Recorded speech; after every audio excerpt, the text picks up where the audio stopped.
সবজি বাগান আপনারাও নিশ্চয়ই করছেন, আর নিশ্চয়ই আপনাদেরও এরকমভাবেই সবজি হচ্ছে। আর যদি না হয়ে থাকে আমার কাছ থেকে টিপস নিয়ে নিন, আপনারাও এইভাবেই সবজি করতে পারবেন। নমস্কার বন্ধুরা, ভালো লাগার কাছে সকলকে স্বাগত। আশা করি আপনারা ভালো আছেন, আমিও ভালো আছি।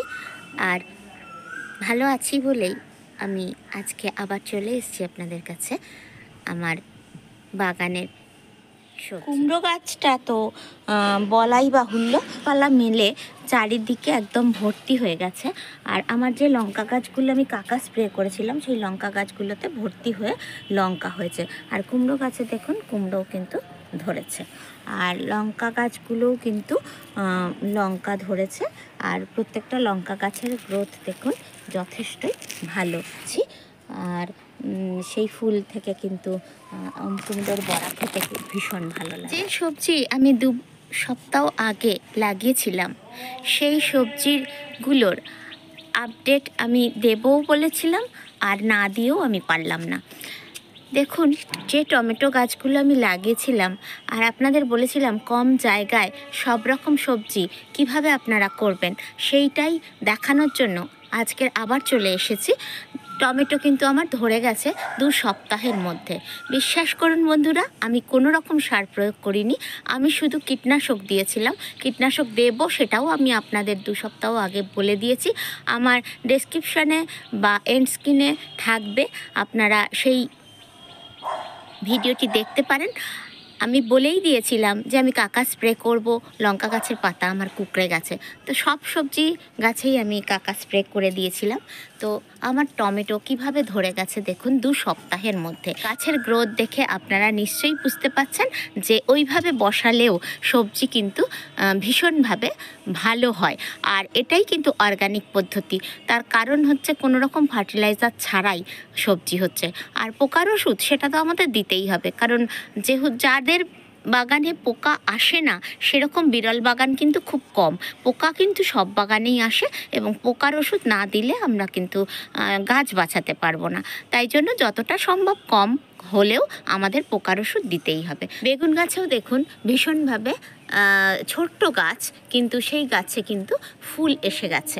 আর এই ভিডিওটা আমি করছি এই কারণেই যে ছোট ছোট গাছগুলো আমি লাগিয়েছিলাম সেগুলো তখন যে পরিস্থিতি ছিল, আজকের 2 সপ্তাহ পরে তাদের কি পরিস্থিতি সেটা দেখানোর জন্যই।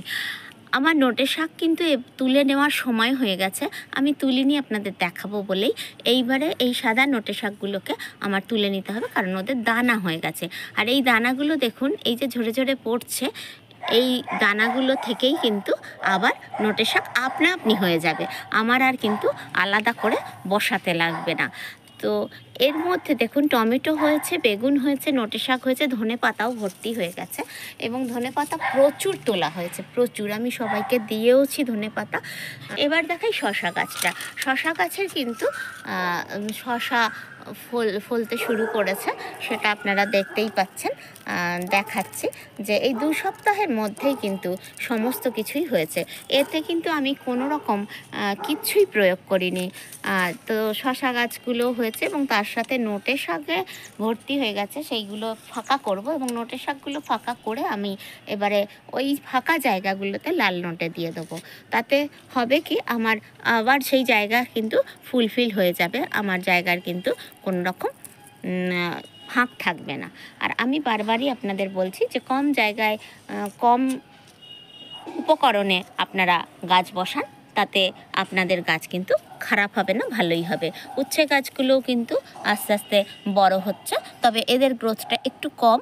বুঝতে পারছি না যে এদের গ্রোথটা এই সামনে একটা আমার তুলসী গাছ আছে, ওর ছায়ার জন্য হচ্ছে কিনা আমি জানি না, এদের গ্রোথটা একটু কম, কিন্তু মোটামুটি ওরা হচ্ছে, এবং ফুলও এসে গেছে। পালং শাক দেখতে পাচ্ছেন পুরো শীষ হয়ে গেছে এবং যথেষ্ট বড় বড় হয়ে গেছে। এগুলো কিন্তু আমি যেখানে পালং লাগিয়েছিলাম এক জায়গায় অনেকগুলো হয়েছিল, সেখান থেকে তুলে তুলে নিয়ে প্রত্যেকটাকে আলাদা আলাদা বসিয়ে দিয়েছিলাম, এবং দেখতে পাচ্ছেন পুরো জঙ্গল হয়ে গেছে। এবং এর মধ্যেই কিন্তু লঙ্কা গাছ হয়েছে, এবং লঙ্কা গাছে যথেষ্টই ফুল এসেছে, এবং লঙ্কা গাছ যথেষ্টই ঝাড়যুক্ত হয়েছে। আর এদিকটাও আমি দেখিয়ে দিই, এখানেও কিন্তু লঙ্কা গাছ রয়েছে এবং ক্যাপসিকাম গাছগুলো দেখুন যথেষ্টই বড় হয়েছে। এই গাছগুলোকে নিচ থেকেই কিন্তু এদের ঝাড় হয়েছে, আর উপরের ডগাগুলো জাস্ট একটুখানি আমি কেটে দেবো, পিঞ্চিং করে দেবো। একসাথে সব সবজি গাছ চাষ করলে যে অন্য গাছের ক্ষতি হয় তা নয়। দেখুন বন্ধুরা, পালংগুলো কিন্তু তোলার সময় হয়ে গেছে, ওগুলো তুলে নিলেই কিন্তু এবারে লঙ্কা গাছগুলো ফাঁকা হয়ে যাবে।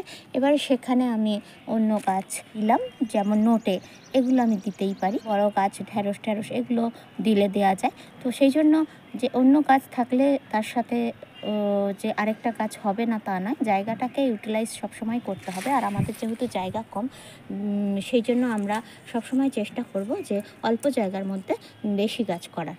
তো এই যে প্রসেসটা আমি নিয়েছিলাম সেই প্রসেসটাই কিন্তু আমি সাকসেসফুল হয়েছি, আর আমি সেই জন্য চাইবো আপনারাও যাতে সেই প্রসেসটায় সাকসেসফুল হন। আমার সবজির বাগান করতে গেলে যে ইনগ্রেডিয়েন্টসটা আপনাদের অবশ্যই লাগবে সেটা হলো পেঁয়াজের খোসা ভেজানো জল। এই পেঁয়াজের খোসা ভেজানো জল কিন্তু আপনারা সবজি, ফল, ফুল প্রত্যেকটা গাছেই দিতে পারবেন। এই থেকে গাছগুলোও কিন্তু হৃষ্টপুষ্ট হয়ে উঠবে। আমি এই পেঁয়াজের খোসার জলটাকে প্রথমে ছেঁকে নেব। এটা আমি একদিন ভিজিয়ে রেখেছিলাম। ভালো করে চিপে নিয়ে এই খোসার জলটাকে নেব, আর এই খোসাগুলোকেও ফেলবো না, এগুলো আমি শুকিয়ে মাটির মধ্যে দিয়ে দেবো, যে মাটিটা আমি তৈরি করি।